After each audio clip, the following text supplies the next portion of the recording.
Other shows we have for you to enjoy at myclassicradio.net. The Avengers was most certainly not a household name in South Africa prior to the radio series. With no national television service until 1976, the mechanism simply was not present in the country to show television programs to mass audiences. While many other countries reveled in the filmed adventures of John Steed and company, South Africa was not equipped to join in the fun. The series took Britain by storm and made a major impression in the American markets, being that greatest of rarities, a British series given a network transmission slot. However, as a filmed series, rather than a videotaped one, The Avengers was able to gain a modicum of exposure in South Africa through film rentals. Come and listen at myclassicradio.net. Other shows we have for you to enjoy at myclassicradio.net. 21 Precinct was a police drama broadcast on CBS from July 7, 1953, to July 26, 1956. It initially served as a summer replacement for My Friend Irma. The show was produced in cooperation with the Patrolmen's Benevolent Association of City of New York and adaptations from True Criminal in New York. The Policeman's Point of View. Historically, the 21st Precinct had been located near Gramercy Park, Manhattan. In 1929, the department reorganized the precinct numbering, and 21st designation was discontinued. No such precinct existed during the run, nor does a 21st precinct exist. However, the fictional precinct's territory closely corresponds to that of the Upper Side's 23rd precinct since 192. Come and listen at myclassicradio.net.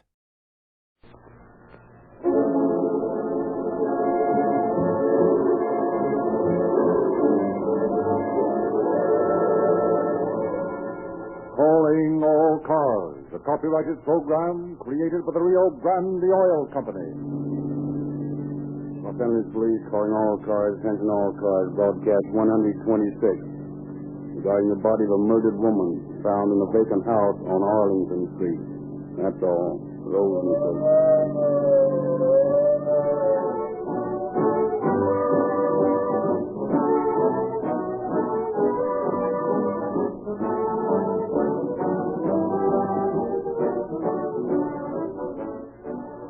The amazing speed and efficiency of the police and emergency cars operated by the West's largest cities and counties makes the best possible advertisement for Rio Grande cracked gasoline.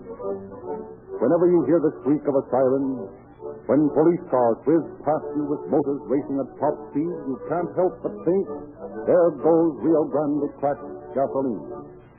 For it is absolutely true that more police and emergency cars are powered with Rio Grande cracked wherever it is sold than any other gasoline. Thousands of motorists have discovered that they can enjoy police car performance in their own cars by getting their gasoline from the neighborhood independent dealer who offers the same tetraethylfree Rio Grande cracked gasoline that is used in all police and emergency cars operated by the cities of Los Angeles, Oakland, Berkeley, Maricopa County, Arizona, and many, many others. Careful records of car operating costs kept by the West's leading cities prove that Rio Grande cracked is the most economical and efficient gasoline they can buy. It's thrilling to have such fast-starting gasoline in your car, to enjoy such lightning-like acceleration, to have more power than you need. And it's also comforting to realize that it costs you no more to enjoy police car performance.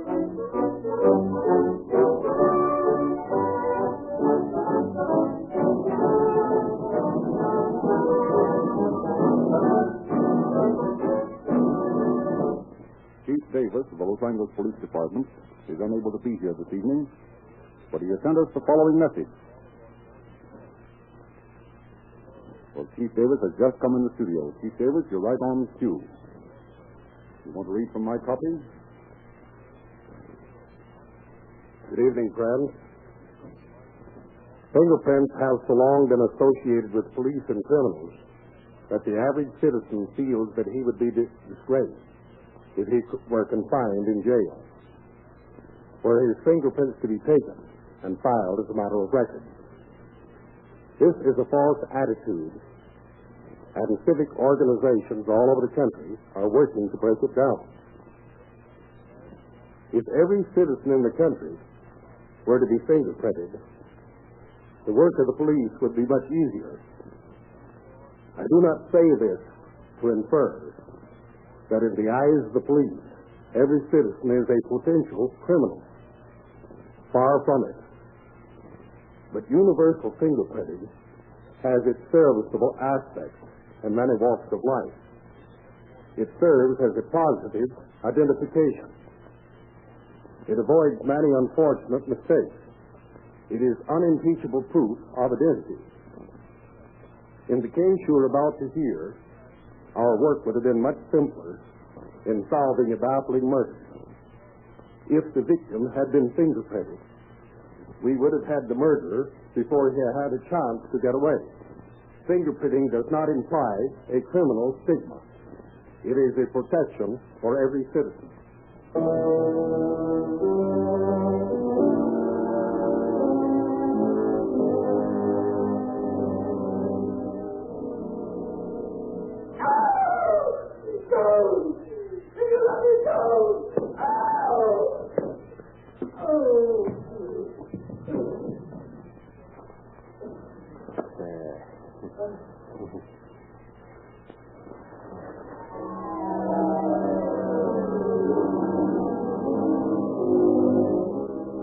Up to the half-finished house on Arlington Street in Los Angeles walks young Finus Benjamin, son of the carpenter on the job. His father has sent him to match some hardware on the second floor. Whistling merrily to himself, Finus picks his way among the lumber strewn around the first floor, ascends to the pitch-smelling new staircase, his footsteps echoing through the empty building. He gains the second floor landing. Stop.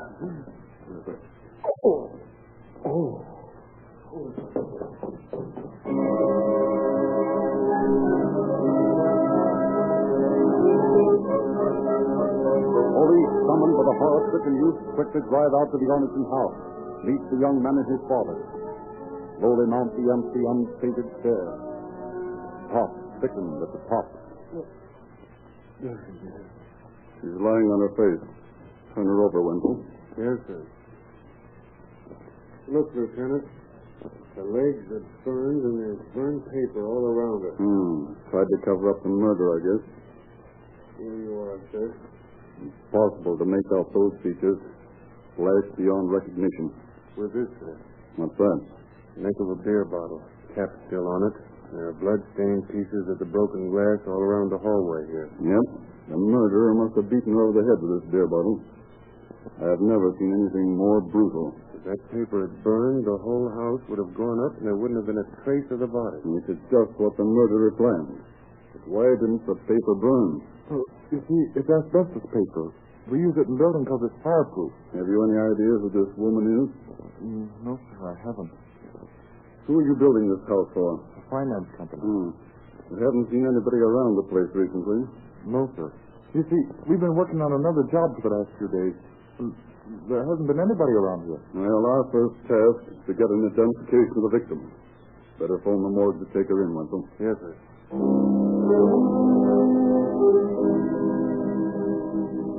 While Los Angeles newspapers screamed the horrible details of the crimes of a breakfasting populace, the detectives assigned to the case listened to the findings of autopsy surgeon George W. Camel.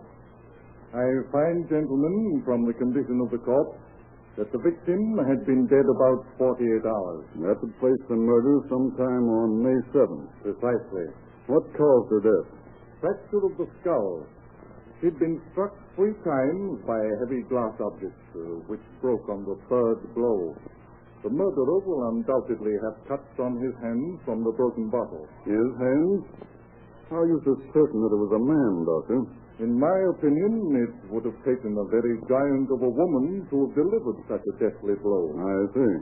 There's another gruesome aspect to the victim's death. What's that? She was still alive when the murderer set fire to the body. How do you know that? Her legs were blistered from the fire. Blisters do not form after death.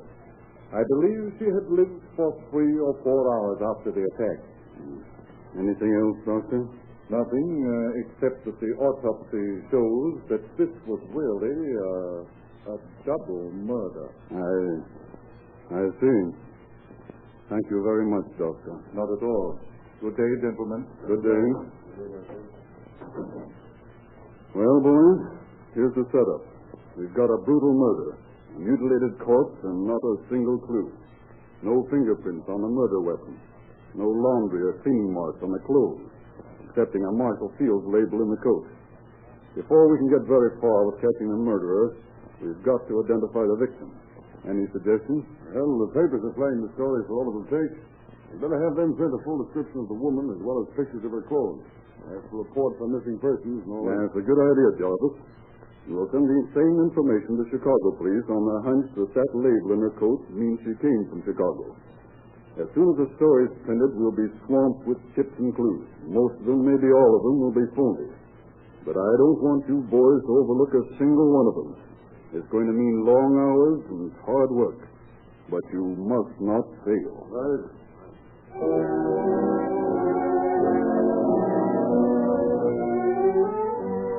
Lieutenant Klein's guess was right. As soon as the description of the mystery corpse and its clothes is published, hundreds of letters, phone calls, and relatives of missing women pour into the Detective Bureau. Scores of positive identifications are made, and then run down to end in blind alley. Dozens of cite letters and Crank's messages are followed through, investigated, dismissed.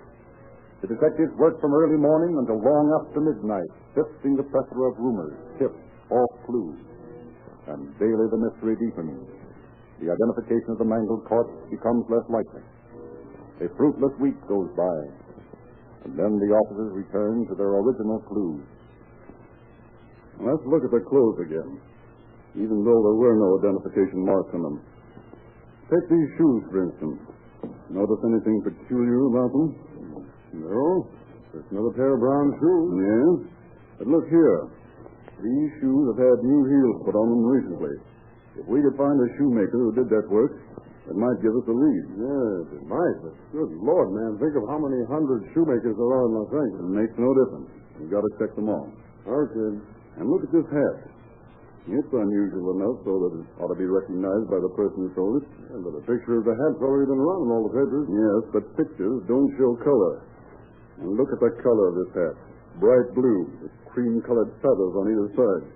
You'd never forget selling that hat, would you, Charlie? Me?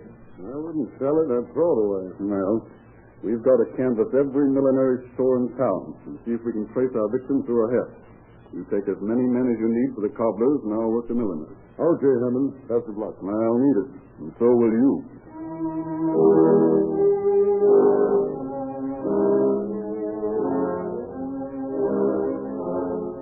For days, Jarvis and his squad of men interviewed shoemakers searching for the man who put the new heels on the unknown woman's shoes. And for days, Klein, embarrassed, feeling out of place, enters millinery shop after millinery shop with the blue hat under his arm. Finally, in a shop on South Broadway. Oh, good afternoon, sir. Could I show you something? No, I'm from police headquarters, and I'm trying to find out where this hat was sold. Did you ever see it before? Why, no, I haven't. Oh, of course I have. You have? Where? Mm-hmm. Why, there was a picture of it in the papers, wasn't there, in connection with the Arlington Street mystery? Yes. Well, that's where I saw it. Oh. Tell me, officer, who do you think killed that poor woman? I haven't any idea. I'm trying to find out who that poor woman was first. Well, now, I've been following that case pretty close. And I said to my girlfriend last night, I said, Stella, listen, you are know... you sure you never saw this hat before? Why, yes. Okay, thanks. Of course, I only been working here a week. Well, why didn't you say so in the first place? It's one of the girls that's been here longer than a month. Well, now, there's Miss Baldwin over there. She's been here all a long time, maybe 6 months or a year. Call her over, will you? All righty. Oh, Miss Baldwin, dearie, will you come here a minute? Now, as I was saying, I said to Stella, why, you're not even listening. Aren't you interested in what I said to Stella? No. Oh. Yes, Margaret. What do you want? I have a customer over here. Well, this man, he wants some information. He's a policeman. Oh, yes, sir. What can I I'm do for you? investigating the Arlington Street murder. And I'm trying to find where this hat was sold. Did you ever see it before? Why, yes, I sold that hat. Now, You did? Who did you sell it to? Oh, let me think. Miss Mrs. What was the Mrs. For heaven's sakes, try to remember. Mrs. Who? Let me think. Mrs. Dillon. Yes, that was her name, Mrs. Dillon. She came in with her husband. I know quite plainly now. Somehow we got talking about Chicago. About I used to live there, Chicago. you know, and after Yes, that checks. What did this Mrs. Dillon look like? Well, she was about the size of Marjorie here. I remember she wore a coat with a plaid collar. Coat and she had a- with plaid collar. Yes, that's right. What did her husband look like? But I didn't like him very well. He didn't want to pay $15 for this hat. But anybody can see it's worth all of that. So I imagine he was about 38 or 40 years old, medium height, and he had big brown eyes, and his hair was a little thin on top. He limped, too, but Brown eyes, limp, hair thin. She didn't have a charge account, I suppose. No, she didn't. But then That's too bad. We certainly need an address to work on. Wait a minute. She didn't have a charge account, but she did wear this hat out of the store, and she had her overham sent to her home. Now, Say, this is too good to be true. Can you find that address you sent the old hat to? Now, try. There's just a chance I might have it here in my sales book. Let me see. That was about 4 weeks ago. I remember it was an address on Hope Street. Because it was so long ago, I doubt if I... Why, yes. Here it is. Mrs. C. Dillon, 940 North Hope Street. Now, it's... Oh, my dear girl, this is the first real lead we've got. I feel so good I could kiss you. Well, gee, I'm afraid you're going There's one more thing I'd like you to do for me. What's that? Come down to the morgue with me and identify the body. The morgue.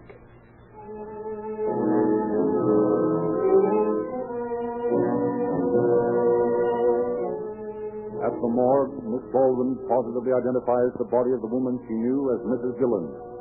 Klein at once calls in his partner, Jarvis, and the two of them go to the address on Hope Street.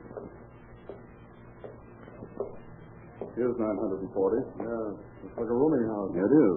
See, here's a sign by the door. And I certainly hope this isn't another wild goose chase. No. I got a feeling we're on the right track at last. Yes? Are you the landlady? Well, I'm taking care of the place just now. Who owns it? My mother and father, but they're out of town for a while. What's your name?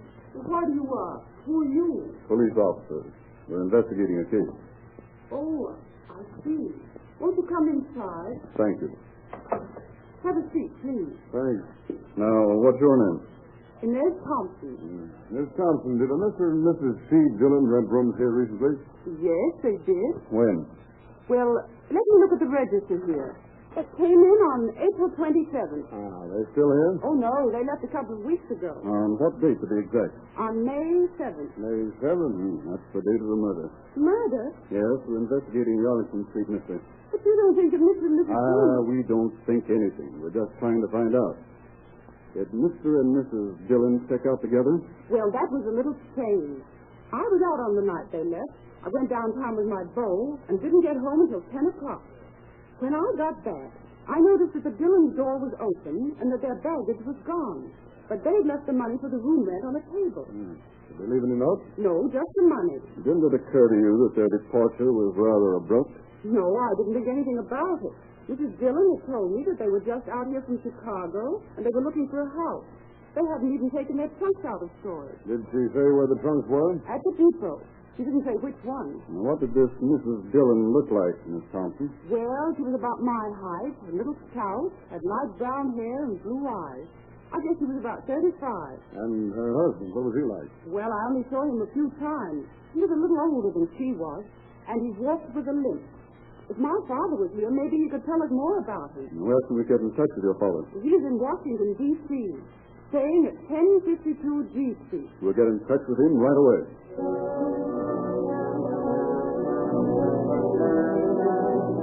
While Los Angeles papers carry the news of the identification, Washington police, at the request of Lieutenant Klein, are questioning Mr. and Mrs. Thompson regarding the Dillons.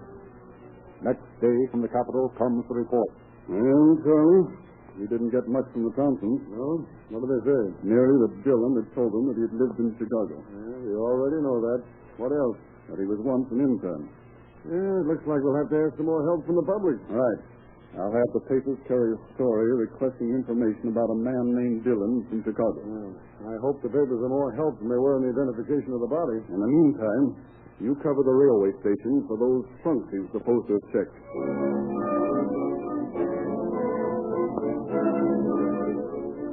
published request for information about a man named Dillon has immediate and concrete results. The next day, the story appears. A man calls upon Lieutenant Klein at headquarters. Lieutenant Klein? Yes? I've come to see you about this Dillon fellow you're looking for. Yes?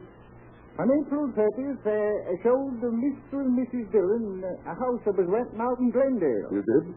What did this couple look like? Well, the man walked with a limp. And the woman wore a blue hat with cream-colored feathers on it. Why, yes. That's the couple. What happened? Well, Mrs. Dillon seemed to be very pleased with the house. She wanted her husband to buy it, but he seemed to be in ugly mood, refused to consider it. Asked him what his objections were, and he growled at me and said it was her idea to buy a house, not his. They didn't seem to get along very well together. Oh, I beg your pardon. I didn't know you were busy. That's all right. Come in, Charlie. This gentleman was just giving me some information on Dillon. Yeah? Anything hot? Well, I don't know. This gentleman showed Mr. and Mrs. Dillon a house in Glendale. If they were in the market to buy a house, that would account for Mrs. Dillon being murdered in a half-finished house. You mean Dillon lured her there on the pretext of inspecting it as a possible buy? Exactly. Is there anything else you know about this couple? Did they give you an address or anything? No, as I said, Dillon wasn't interested, so I just figured it was no sale. I see. Well, I want to thank you for coming in with that information. Quite all right. Here's my card if I can be of any further help. We'll call you if we need you. Thanks. Good day. Good day. Now, what's on your mind, Charlie? I found the drugs. You have? Well, where are they? In Chicago? Oh.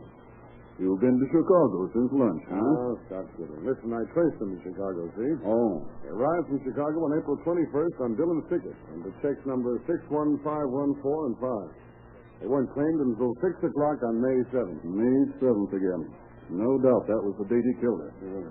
Well, at 6 o'clock on May 7th, the man who gave his name as J.W. Jones bought a ticket to Chicago and rechecked the trunk. One on his own ticket was check number 351487. The other on excess baggage check number 10193. They left on the 9:45 train that night via Sacramento, Oregon, and Omaha to Chicago. Good work, Charlie. Get that information off the Chicago Police Department right away.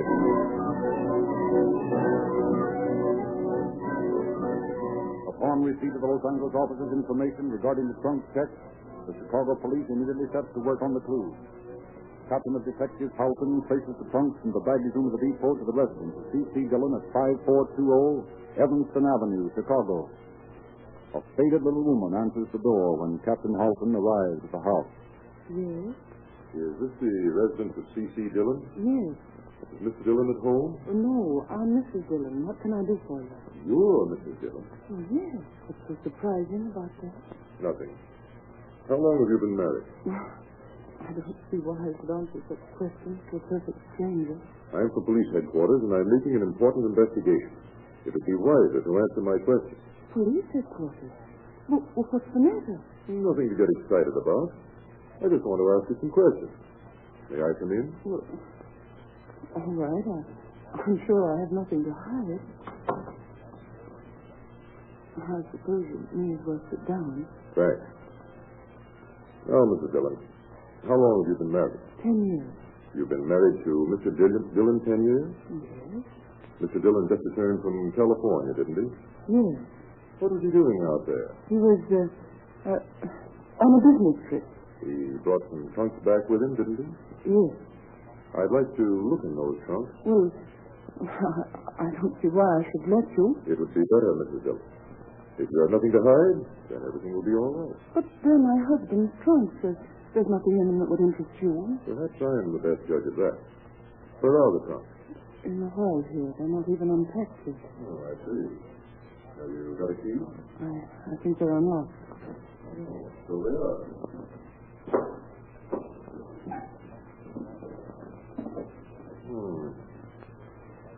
Couple of suits, shirts. Oh, Mrs. Dillon. Yes? Did Mr. Dillon go to Los Angeles alone? Why, yes. Then how do you explain that the lower part of this trunk is filled with women's clothes? They're mine.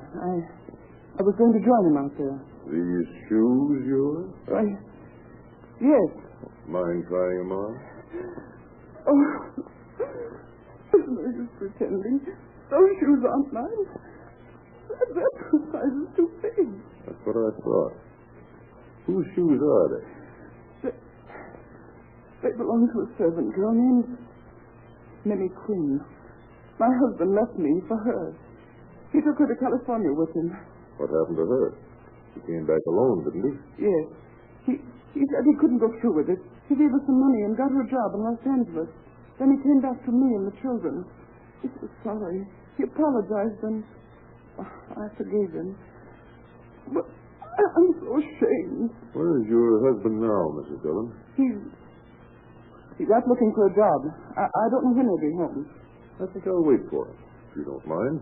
Of course, if you want to, but what is it you want to see him about? I want to ask him some questions about a half-finished house and a broken beer bottle and Minnie Quinn. But I don't understand. You will in time, Mrs. Dillon. Now, please don't let me upset your household. I'll just sit in here and read the paper. You just forget about me. Well, all right. I was just going to the store when you came in. I think I'll get my marketing done. All right. If I'm not back by 4 o'clock, will you give the baby her bottle? It's on the stove, and she's in the back bedroom. I certainly will, Mrs. Dillon. Frightened, bewildered, Mrs. Dillon rushes out of the house, down to the corner, not to a market, but to a saloon. Bursting through the swinging door, she finds her husband standing at the bar. Carl! What the devil's the idea of following me down here? Can't I have a minute to myself? Listen, Carl, I have to talk to you. Can't you wait till I get home? No, this won't wait. I have to talk to you privately. All right. Come on in the back room. Sit down. Now, what's all the hysterics about? Listen, Carl, there's a detective up at the house. What?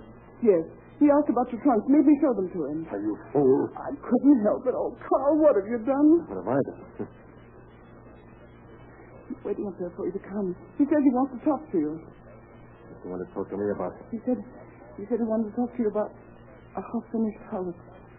A broken beer bottle and Minnie Quinn. Minnie Quinn.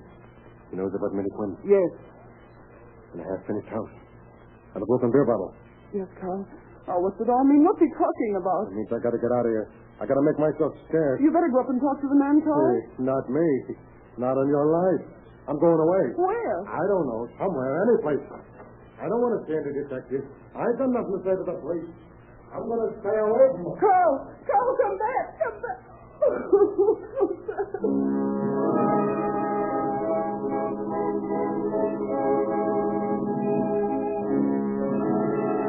Terrified, Dillon wanders aimlessly through the streets of Chicago until late at night.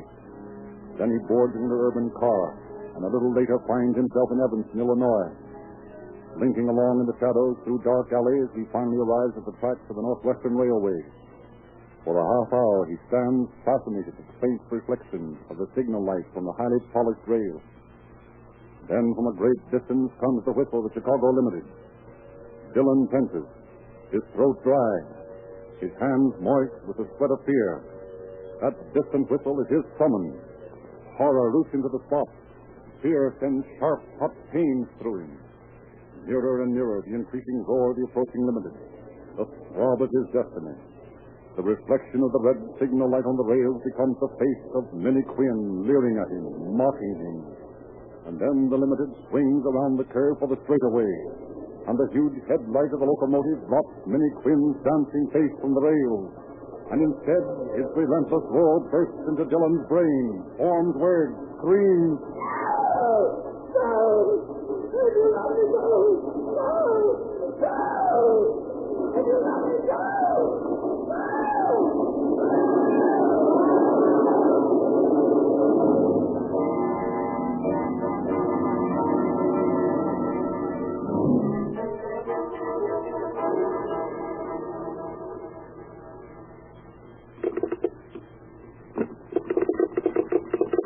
Lieutenant Herman Klein, Police Department, Los Angeles. Man named Dillon killed by train near Evanston, Illinois, 6 a.m. today. Stop. Apparently suicide. Stop. Answers description, Dillon. Wanted in your city for murder. John J. Halpin, Captain of Detectives, Chicago Police Department.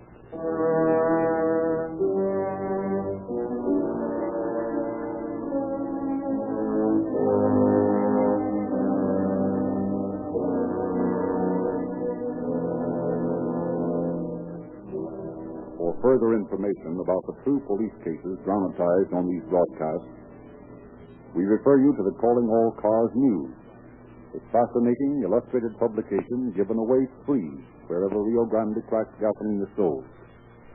It's full of true detective stories, latest movie and radio news, and of a special interest to boys and girls, it tells how to get a complete junior detective or G-man outfit absolutely free of charge. 15 free gifts for every boy and girl who joins the Rio Grande Junior Police Department. Ask your Rio Grande dealer. Ask him, too, what motor oil he can absolutely guarantee to lubricate perfectly all the time. You will be driving soon in desert heat at high speeds, and that's when most motor oil fails.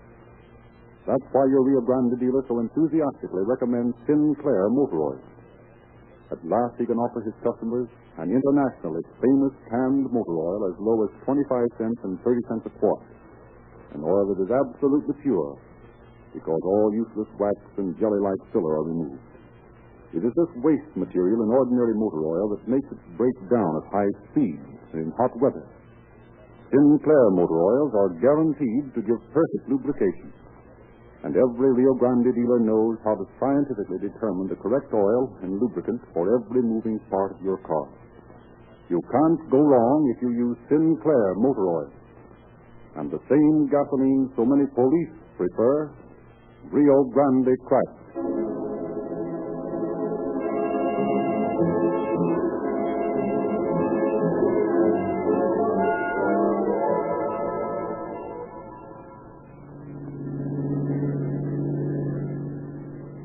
Police calling all cars, attention all cars, the cancellation of broadcast 126 regarding a murder on Arlington Street. The victim identified and suspected committed suicide. That's all. Rolls and